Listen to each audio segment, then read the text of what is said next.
Sud Radio Conseil de famille. Bienvenue dans Conseil de famille, l'émission dédiée à la gestion, au développement et à la transmission de votre patrimoine. Aujourd'hui, nous allons aborder un sujet qui peut sembler complexe, mais qui offre de nombreuses opportunités, le viager. Stéphane Moller, bonsoir. Pouvez-vous nous expliquer en quoi consiste cette stratégie de gestion de patrimoine et quels en sont les avantages ? Bonjour Philippe. Alors le viager est une forme de vente immobilière un peu particulière. Le principe est simple. Une personne, généralement âgée, vend son bien immobilier, mais continue à l'occuper jusqu'à son décès. En contrepartie, l'acheteur verse une rente viagère au vendeur jusqu'à la fin de ses jours.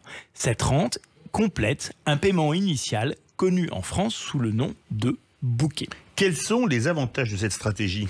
Eh bien, le viager présente de très nombreux avantages. Pour le vendeur, c'est une façon de compléter ses revenus tout en continuant à vivre dans son logement. Pour l'acheteur, c'est une façon d'acquérir un bien immobilier souvent à un coût inférieur à celui du marché, même si le calcul est un peu complexe et dépend évidemment de la durée de vie du vendeur. Quels sont les risques associés à l'achat en viager ?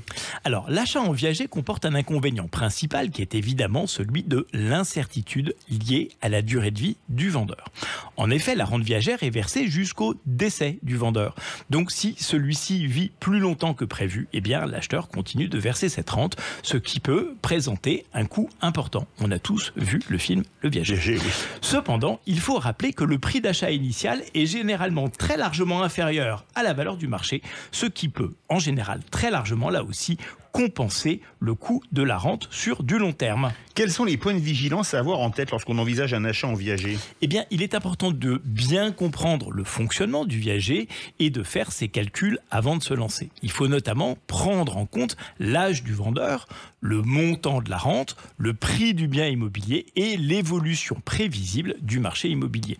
Il est aussi largement recommandé de faire appel à un notaire ou à un conseiller en gestion de patrimoine pour être particulièrement bien conseillé. À noter que l'achat en viager peut être très pratique dans des cas où il est très difficile de contracter un crédit bancaire pour acquérir de l'immobilier, comme par exemple les gens qui ont été malades ou pour les Français de l'étranger. Merci Stéphane pour ces conseils. Il semble donc que le viager soit une stratégie intéressante pour la gestion du patrimoine, mais qu'elle nécessite une bonne compréhension et une mise en place soignée. Absolument Philippe, le viager est un outil extrêmement puissant pour la gestion de patrimoine, mais il doit être utilisé avec précaution.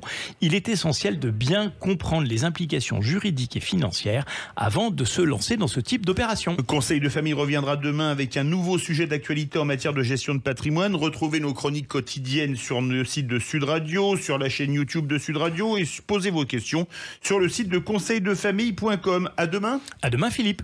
C'était Sud Radio Conseil de famille.